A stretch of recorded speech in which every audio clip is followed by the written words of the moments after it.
Bonjour, je m'appelle Ted Marcellus et aujourd'hui je viens pour parler d'un sujet. Je vais te parler d'un sujet qui s'intitule Comment la customisation a défiguré l'Église de Christ. Comment la customisation des hommes a défiguré l'Église de Christ. Et tout d'abord, avant de pouvoir comprendre cela, on va d'abord aller voir d'où vient le nom chrétien.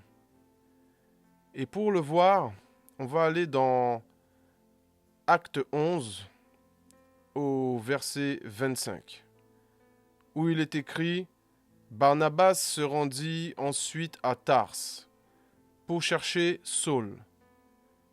Au verset 26, et l'ayant trouvé, il l'amena à Antioche. Pendant toute une année, ils se réunirent aux assemblées de l'Église et ils enseignèrent beaucoup de personnes. Ce fut à Antioche que, pour la première fois, les disciples furent appelés chrétiens. Donc, vois-tu une customisation du nom chrétien ici? Donc, avant et après le mot chrétien, il n'y a aucune customisation. Il n'y a rien qui a été enlevé, il n'y a rien qui a été rajouté.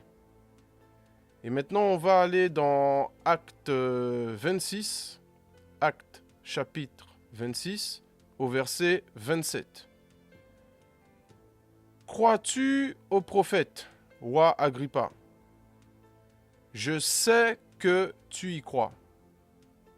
Et Agrippa dit à Paul, tu vas bientôt me persuader de devenir chrétien. Au verset 29, Paul répondit, que ce soit bientôt ou que ce soit tard, plaise à Dieu que non seulement toi, mais encore tous ceux qui m'écoutent aujourd'hui, vous deveniez tel que je suis, à l'exception de ces liens.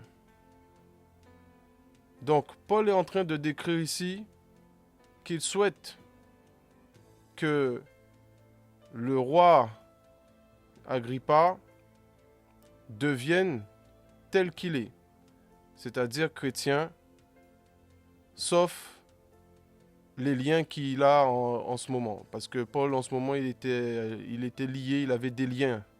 Donc, il lui dit, je ne veux pas que tu sois lié. Voilà.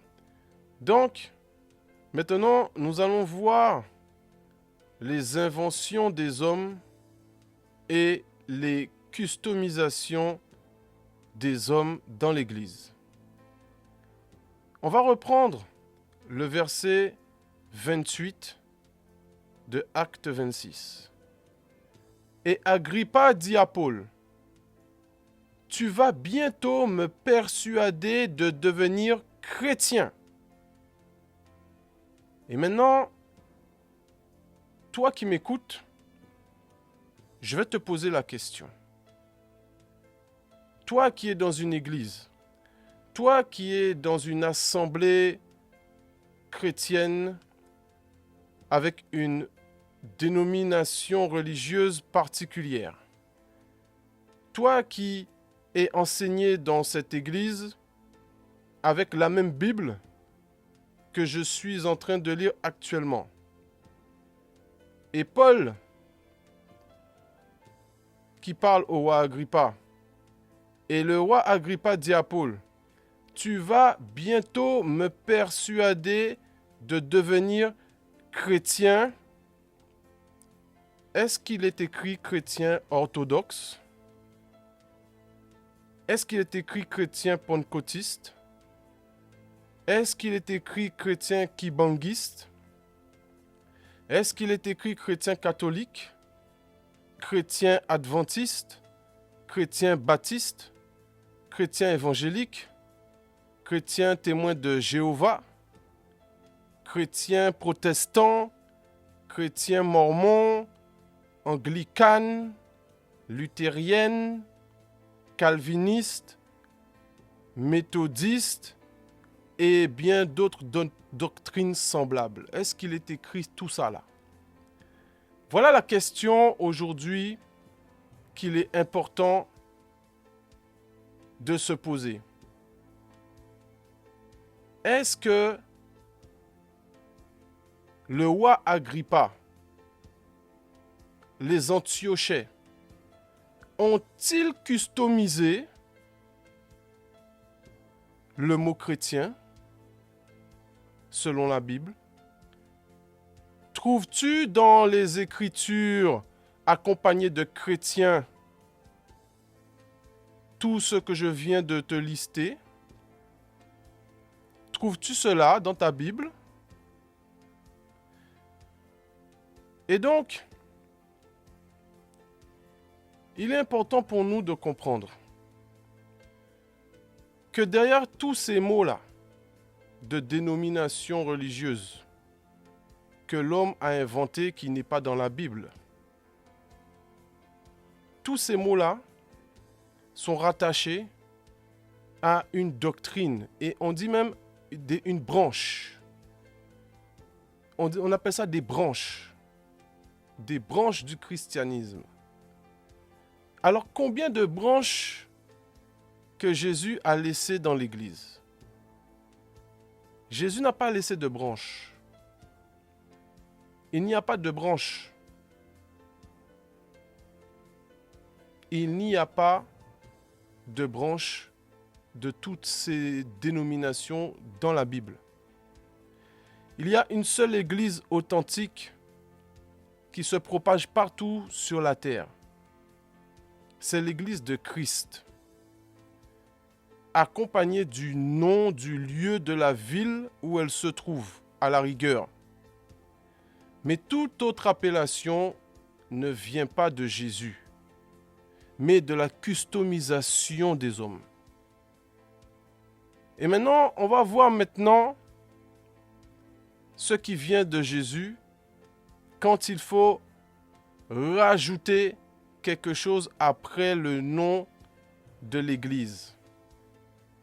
Apocalypse, chapitre 1, verset 9.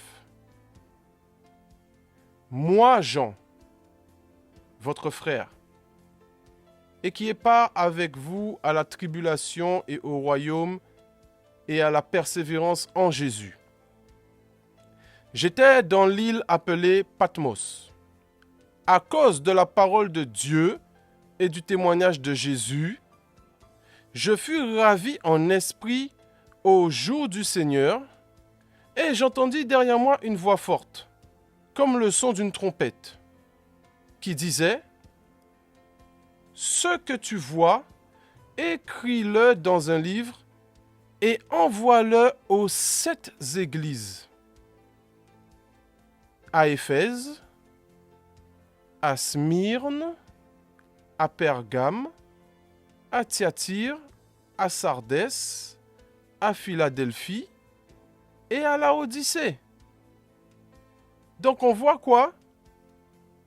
À la rigueur, tu peux dire « Je suis l'église de Christ » et tu donnes le nom de ta ville. Voilà ce que tu peux rajouter derrière l'église de Christ. Je suis un chrétien de Paris. Je suis un chrétien de l'église de Christ de Moscou.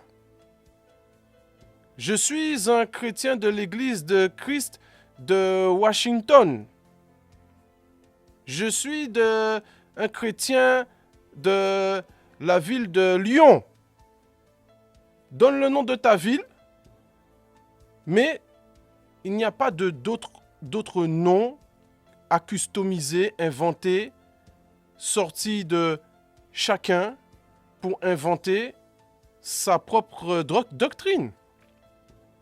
Il y a une seule doctrine qui est dans la Bible, c'est la doctrine de Christ. Et comment on peut prendre la même Bible avec la même parole et créer des mots à rajouter, coller à Christ, à chrétien, à église qui n'existent pas dans la Bible. Donc soyons un minimum cohérents. Soyons sérieux avec nous-mêmes. Si nous parlons d'un livre et que nous disons que c'est la parole de Dieu. Et que ce livre-là, il est destiné à unir tous ceux qui ont cru.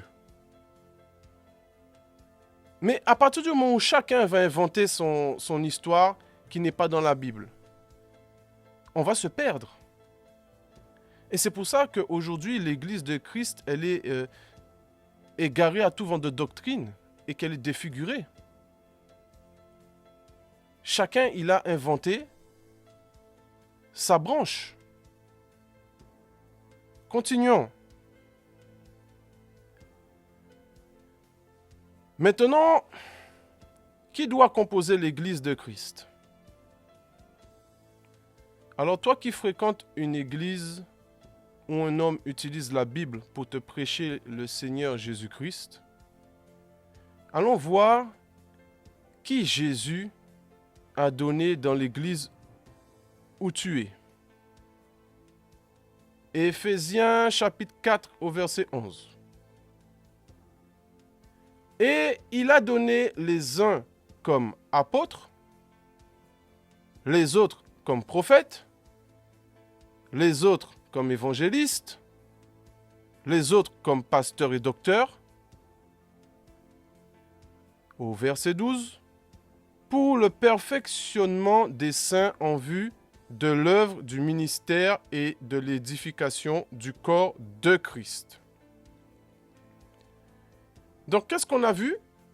On voit les uns comme apôtres, les autres comme prophètes, d'autres comme évangélistes, d'autres comme pasteurs, d'autres comme docteurs. Déjà, sur les 5 noms-là, est-ce que ces noms-là, ça déjà apparaissent dans ton assemblée locale, dans ton église? Est-ce qu'il y a ces gens-là? Donc, toi qui m'écoutes, qui cherches une église, et tu veux t'orienter et tu demandes à Dieu, Seigneur, mais comment je fais pour trouver une église véritable, authentique, où je ne vais pas me faire piéger par un homme qui est là pour m'endoctriner avec des choses bizarres? Comment je fais pour savoir quelle est la véritable église qui correspond à la parole de Dieu? Ben, déjà, dans l'église de Christ, tu dois retrouver ça. Et 1 Corinthiens 12, au verset 27, vient apporter plus de précision. Je vais lire la parole. 1 Corinthiens 12, donc 1 Corinthiens chapitre 12, au verset 27. Vous êtes le corps de Christ, et vous êtes ses membres, chacun pour sa part. Au verset 28, il est écrit « Et Dieu a établi dans l'Église, premièrement, des apôtres, secondement, des prophètes, troisièmement, des docteurs, ensuite, ceux qui ont le don des miracles, puis ceux qui ont les dons de guérir, de secourir, de gouverner, de parler diverses langues. » Alors, je vais poser une question. Tu veux identifier une église véritable, authentique du Seigneur Jésus-Christ? Dieu te répond ici dans 1 Corinthiens 12, au verset 28. Il est écrit que « Et Dieu a établi dans l'Église », donc ce que tu appelles Église là, de Dieu, ce que tu appelles Église de Dieu, Dieu dit, il a établi dans son Église et il va donner même un ordre. Il dit premièrement des apôtres. Alors, est-ce que dans ton Église, toi où tu es aujourd'hui, il y a des apôtres? Toi qui es dans l'église d'une ville, par exemple. Parce qu'on a vu que les églises corps de Christ, la véritable, ce sont des églises qui sont situées dans des villes. Ce pas des dénominations qu'on a citées tout à l'heure. Hein. Ce sont des églises dans des villes. Donc, dans la ville où tu es déjà dans une église, où tu cherches une église, si toi tu cherches une église, regarde si premièrement, il y a des apôtres. Et apôtre, c'est apôtre. Le nom apôtre, c'est apôtre. Regarde si maintenant, deuxièmement, secondement, des prophètes. Y a-t-il des prophètes dans cette église? Troisièmement, regarde s'il y a des docteurs. Les docteurs, le mot docteur ici signifie enseignant. Donc, a-t-il des enseignants dans l'église où tu es ou dans l'église où tu veux aller? Tu dois avoir une église où tu trouves des apôtres, des prophètes, des enseignants. Ensuite, ceux qui ont le don des miracles. Et c'est ça qui est écrit plus haut ou dans Éphésiens au chapitre 4 que j'ai parlé juste avant, où il est écrit évangéliste. Mais dans 1 Corinthiens 12, il n'y a pas écrit évangéliste, mais il dit ceux qui ont le don des miracles. Et évangéliste est remplacé ici par ceux qui ont le don des miracles. Ça veut dire que les évangélistes, c'est ceux qui ont le don des miracles. Et puis il y a ceux qui ont le don de guérir, de secourir, de gouverner, de parler diverses langues. Alors, toi qui es dans une église depuis plus de 10 ans, 20 ans, 30 ans, et jusqu'à aujourd'hui, Dieu a dit qu'il a établi dans l'église ces personnes-là. Et tu ne vois toujours pas de miracle. Il n'y a pas de miracle. Il n'y a pas de guérison. On ne voit pas ça. Des personnes qui parlent de diverses langues. Donc, est-ce que c'est bien l'Église du Dieu qui est dans la Bible? Est-ce que c'est bien l'Église de Jésus-Christ, le Fils de Dieu, qui est dans la Bible? Puisque Dieu dit ça. Donc, il est important de se poser cette question. Donc, si on croit en la parole écrite,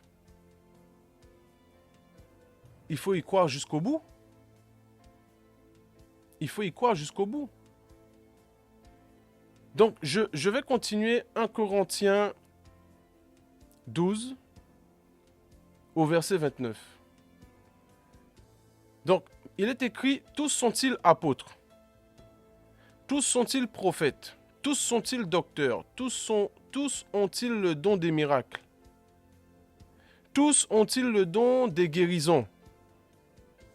Tous parlent-ils en langue? Tous interprètent-ils? Ce sont des questions qui sont posées. Est-ce qu'ils font tout ça? Non, tout le monde ne manifeste pas cela. Mais il y a des personnes qui doivent être positionnées pour cela dans l'église que tu fréquentes. Tout le monde ne sera pas comme cela, mais tu dois trouver cela dans l'église. Il pourrait au moins, on te dit, tous sont-ils, tous sont-ils, tous. Non, donc ça veut dire que tous ne sont pas. Mais il y a un ou deux ou trois, il y a au moins un de chaque. Il y a au moins un apôtre, au moins un prophète, au moins un évangéliste, au moins un pasteur, au moins un docteur, un enseignant. Il y a au moins un dans ton assemblée. Il faut qu'il y ait un pour que l'église de Christ complète, qui vient de Dieu, il doit y avoir ça pour que l'assemblée soit complète. On va continuer. Verset 31, toujours 1 Corinthiens 12. Aspirez aux dons les meilleurs, et je vais encore vous montrer une voie par excellence. C'est-à-dire que dans l'église de Christ, il faut aspirer aux dons les meilleurs. Il faut aspirer aux dons les meilleurs, à ces dons-là de guérison, de parler de diverses langues. Il faut aspirer à cela. Il faut aspirer aux dons des miracles. C'est Dieu qui le donne, c'est Dieu qui le dit. Il dit il faut aspirer. Si Dieu dit il faut aspirer, c'est qu'il faut aspirer. C'est une bonne chose pour toi. Quand Dieu te dit de ne pas te souiller avec les choses mauvaises du monde, tu sais que c'est une bonne chose pour toi. Quand Dieu te dit de ne pas devenir ivre d'alcool, à perdre les sens de ton contrôle corporel et pour ne pas faire des choses regrettables, tu sais que c'est quelque chose qui est bon pour toi de ne pas t'enivrer d'alcool. Donc quand Dieu dit aspirer aux dons les meilleurs, ça veut dire la même chose. Ça veut dire qu'il faut aspirer aux dons les meilleurs. C'est pas quelque chose qui... Non, ça m'intéresse pas. C'est pas une chose auquel... Non, Dieu dit que c'est... Il faut aspirer à cela. On continue. 1 Corinthiens, chapitre 14. Il est écrit, en effet, celui qui parle en langue ne parle pas aux hommes, mais à Dieu. Car personne ne le comprend. Et c'est en esprit qu'il dit des mystères.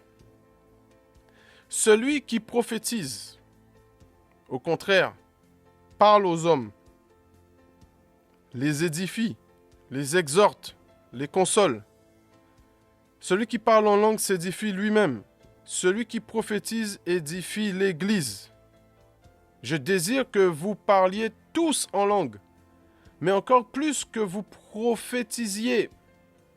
Celui qui prophétise est plus grand que celui qui parle en langue, à moins que ce dernier n'interprète, pour que l'Église en reçoive de l'édification.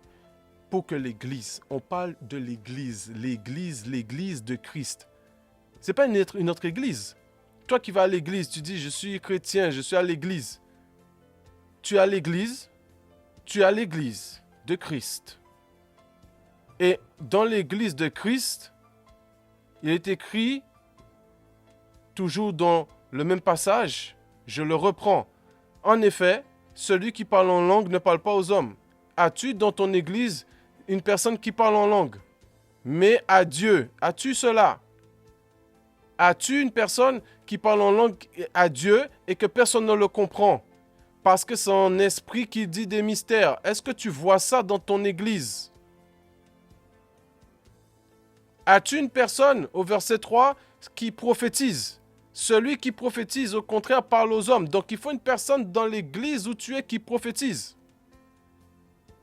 Les édifie, les exhorte, les console. As-tu cela dans ton assemblée? As-tu cela dans l'église de Christ que tu dis que je suis chrétien? Celui qui parle au verset 4, celui qui parle en langue s'édifie lui-même. Celui qui prophétise édifie l'église. Je désire que vous parliez tous en langue. Au verset 5. Mais encore plus que vous prophétisiez. Donc, voilà comment l'Église de Christ, voilà ce qu'on doit retrouver dans l'Église de Christ.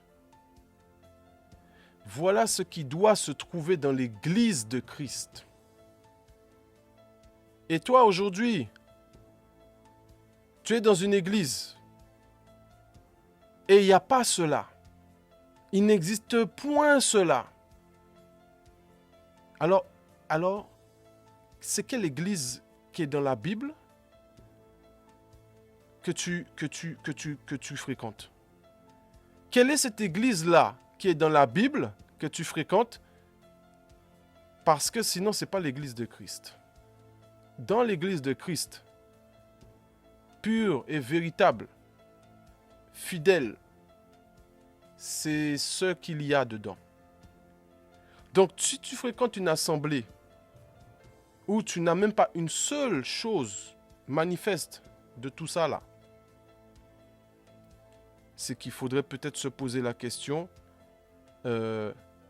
Est-ce que je crois vraiment dans la Bible que je lis? Ou est-ce que tu préfères détourner ton regard de la parole de Dieu? Tu préfères détourner ta conscience de ce que Dieu a établi dans l'Église corps de Christ pour toi? Quel est ton choix? Quelle est ton attitude en découvrant cela? J'espère que toi qui découvres cela, tu es en train de donner gloire à Dieu. Je ne savais pas, j'avais pas compris, j'avais pas vu tout ça. Et aujourd'hui, Dieu, tu es venu à moi. Tu es venu au secours de mon incrédulité. Je ne croyais pas à ça. Mais aujourd'hui, je constate que ta parole, c'est ta parole. Ce n'est pas des choses que les hommes ont inventées. Tout ce qui est écrit là, c'est toi. Et voilà le problème pour d'autres personnes qui sont là et qui écoutent. Et son problème, c'est l'incrédulité. Marc chapitre 16. Jésus, donc Marc chapitre 16 au verset 9. Il est écrit, Jésus, étant ressuscité le matin du premier jour de la semaine, apparut d'abord à Marie de Magdala, de laquelle il avait chassé 7 démons. Elle alla emporter la nouvelle à ceux qui avaient été avec lui et qui s'affligeaient et pleuraient. Quand ils entendirent qu'il vivait et qu'elle l'avait vu, ils ne le crurent point. Ah, voici quelque chose de très surprenant. Voilà quelque chose de très surprenant au verset 11 de Marc chapitre 16. Quand ils entendirent qu'il vivait et qu'elle l'avait vu, ils ne le crurent point. On va continuer au verset 12. Après cela, il apparut sous une autre forme à 2 d'entre eux qui étaient en chemin pour aller à la campagne. Ils revinrent l'annoncer aux autres, qui ne les crurent pas non plus. Ah, d'accord. Donc on voit quoi ici? D'autres personnes qui ne croient pas non plus. Ils ne croient pas. Ils ne croient pas. Je continue. Verset 14. Enfin, il apparut aux 11 pendant qu'ils étaient à table. Et il leur reprocha leur incrédulité et la dureté de leur cœur, parce qu'ils n'avaient pas cru ceux qu'il avait vus ressusciter. Puis, il leur dit, allez par tout le monde et prêchez la bonne nouvelle à toute la création.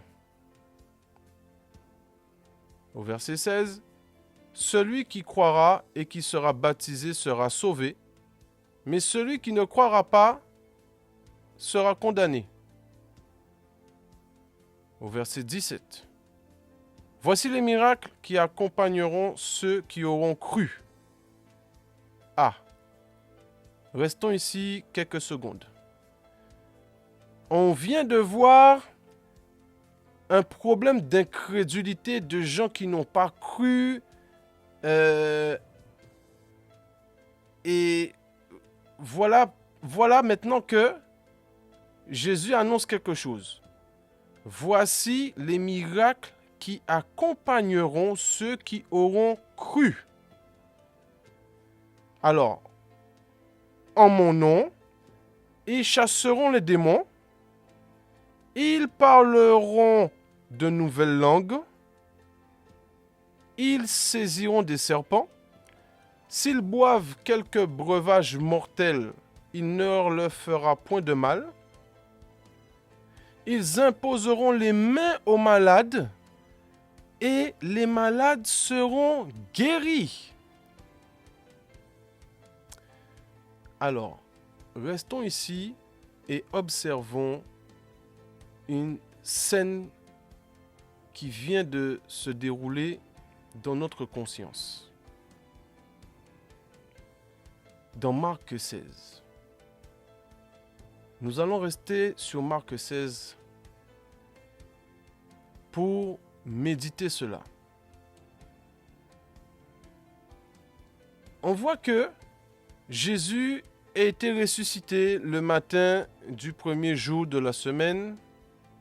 Donc, il a apparu à Marie de Magdala en premier, de laquelle il avait chassé 7 démons.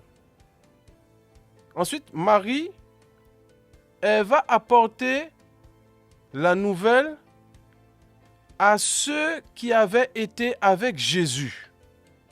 Elle ne va pas parler à des personnes qui n'ont pas vu Jésus, qui ne connaissent pas Jésus.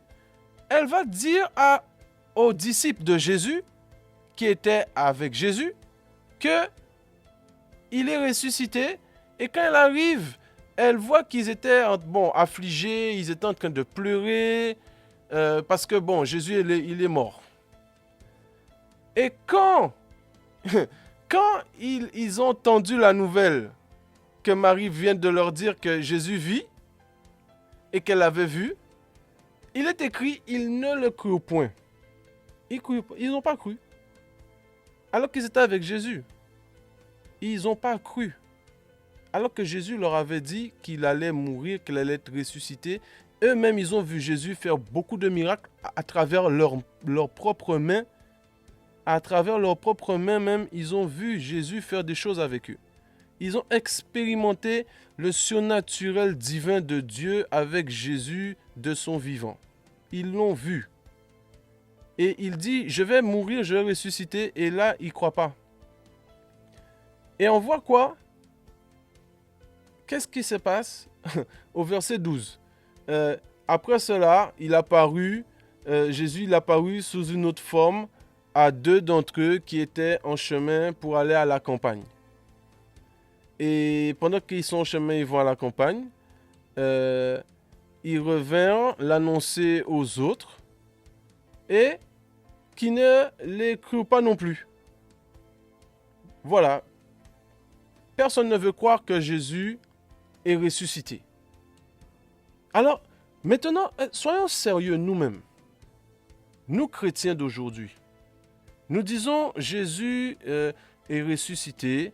Nous croyons que Jésus est ressuscité. Nous disons que nous croyons que Jésus est ressuscité. C'est ce que nous disons, c'est ce que nous confessons, c'est ce que nous publions. Et Jésus dit au verset 17, « Vous croyez que je suis ressuscité ?»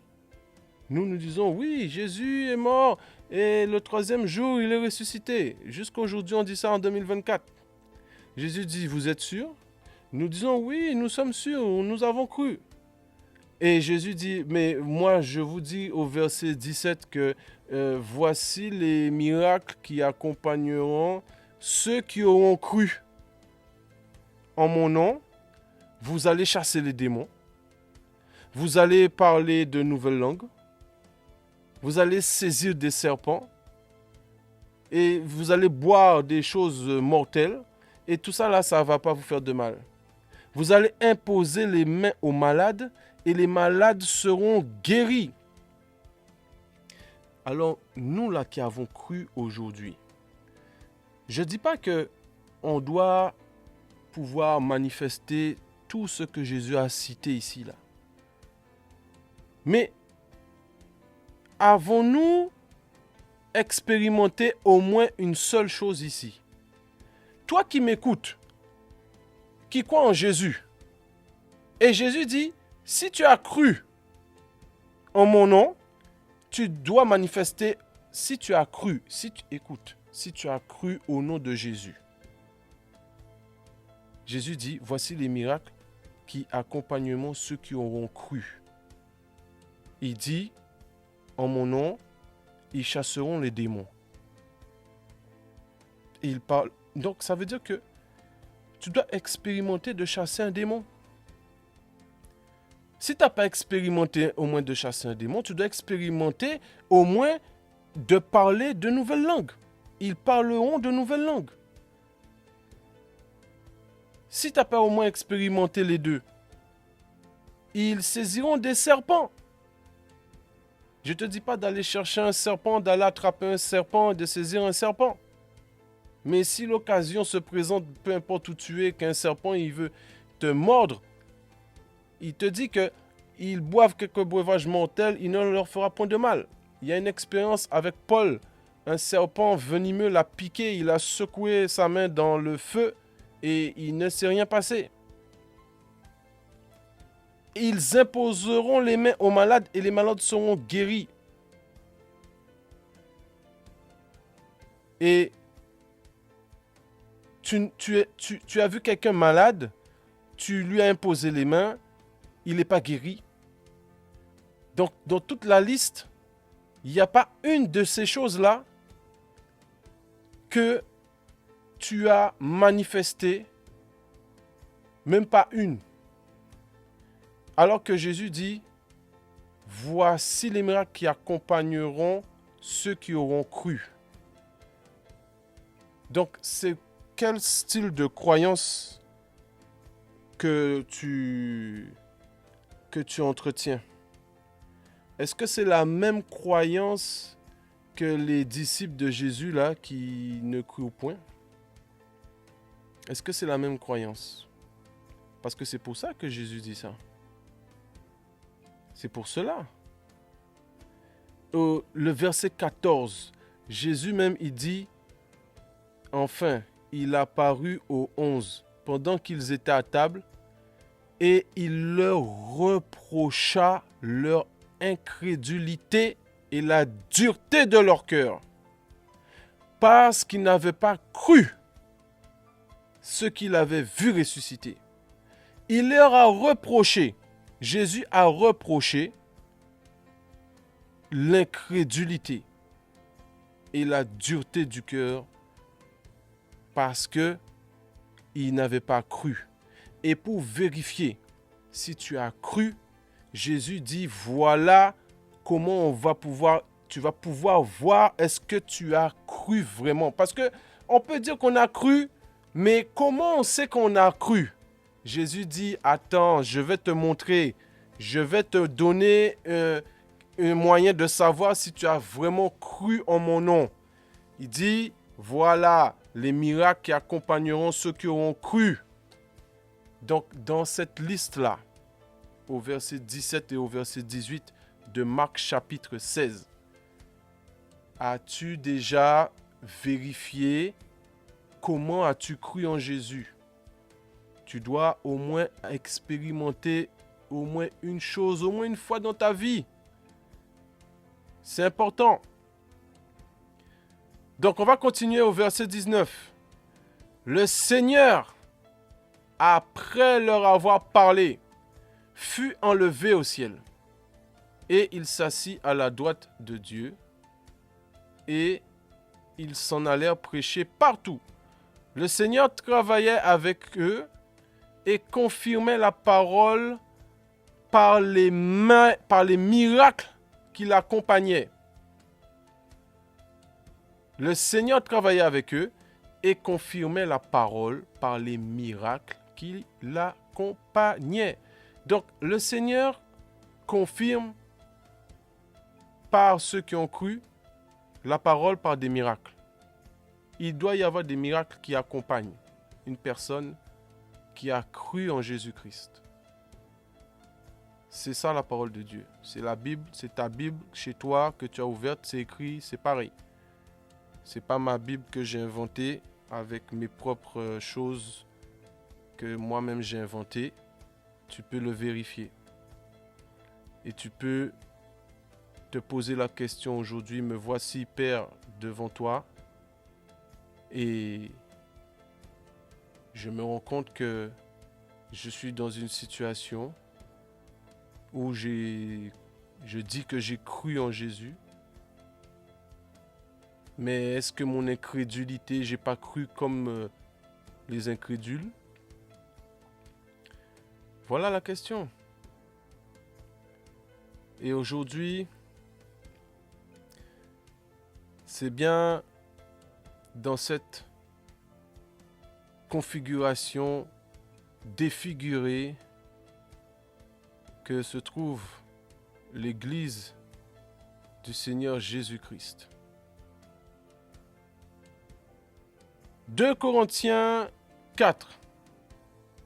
2 Corinthiens chapitre 4 au verset 2.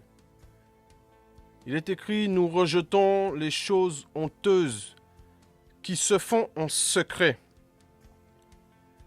Nous n'avons point une conduite astucieuse et nous n'altérons point la parole de Dieu.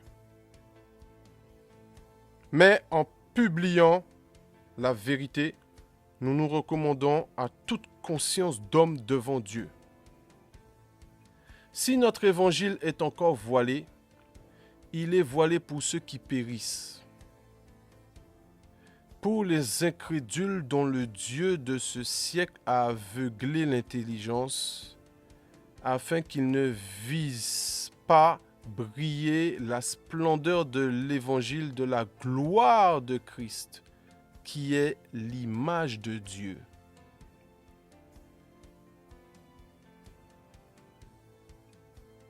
Donc, sur la base de cette parole,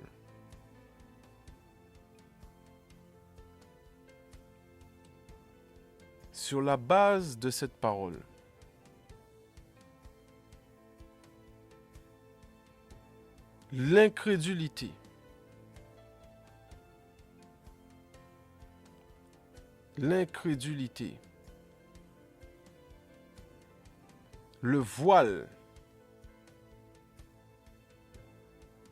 le voile qui est là pour ceux qui périssent. Toi qui m'écoutes, pour les incrédules dont le Dieu de ce siècle a aveuglé l'intelligence.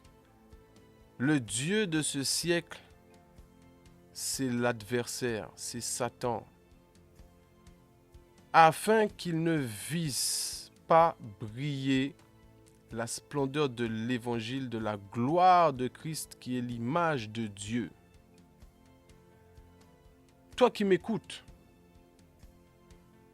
il est important de te rendre compte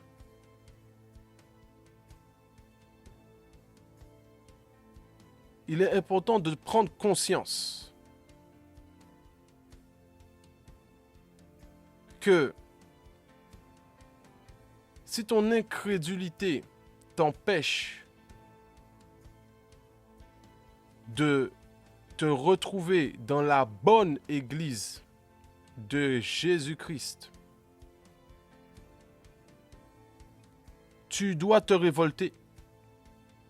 Tu dois venir devant le Seigneur, devant sa parole, et révolter ce qui t'arrive. Tu dois être révolté de cela. Tu dois te révolter de cela.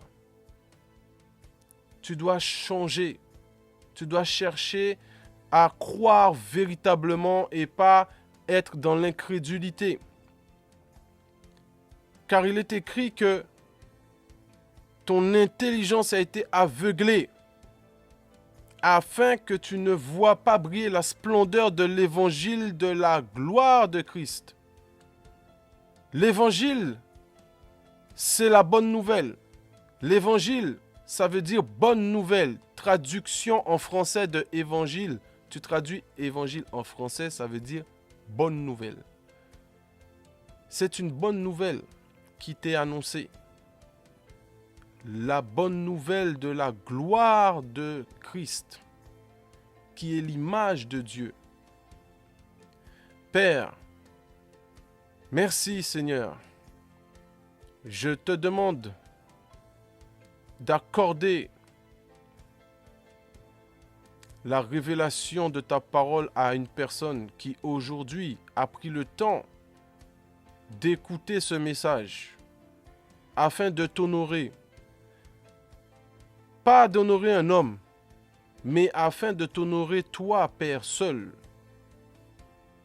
Cette personne aujourd'hui qui était aveuglée, qui avait l'intelligence obscurcie, à cause de la customisation, du déguisement, de la personnalisation, de l'occulte des hommes, du sabotage de la parole de ton Fils.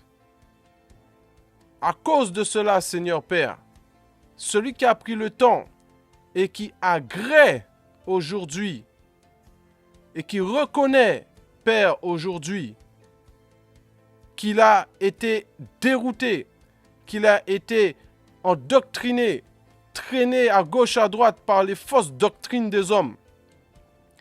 Seigneur, je te demande, Père, que celui qui reconnaît, que celui qui a un cœur volontaire pour changer d'attitude et qui vient aujourd'hui embrasser ta parole véritable, Père, merci que ta grâce le touche. Merci, Père, que ton amour l'enveloppe. Merci, Père, que ton Saint-Esprit soit en lui. Merci, Père, que Jésus le Christ devienne aujourd'hui son Seigneur véritable. Merci, Père, pour cette personne qui aujourd'hui a le désir de sortir de l'ignorance. Merci, Seigneur, encore pour cette personne qui désire se repentir, c'est-à-dire qui désire changer d'attitude. Une personne qui était consciente, mais qui était en train de lutter face à ta parole, Seigneur, et qui aujourd'hui, par la puissance du Saint-Esprit, tu lui as accordé cette capacité, Père, de laisser tomber la lutte et de venir embrasser la gloire véritable du Seigneur Jésus-Christ. Seigneur, merci. C'est ainsi que, Père, je t'ai rendu grâce et que je t'ai prié dans le nom de Jésus-Christ. Amen.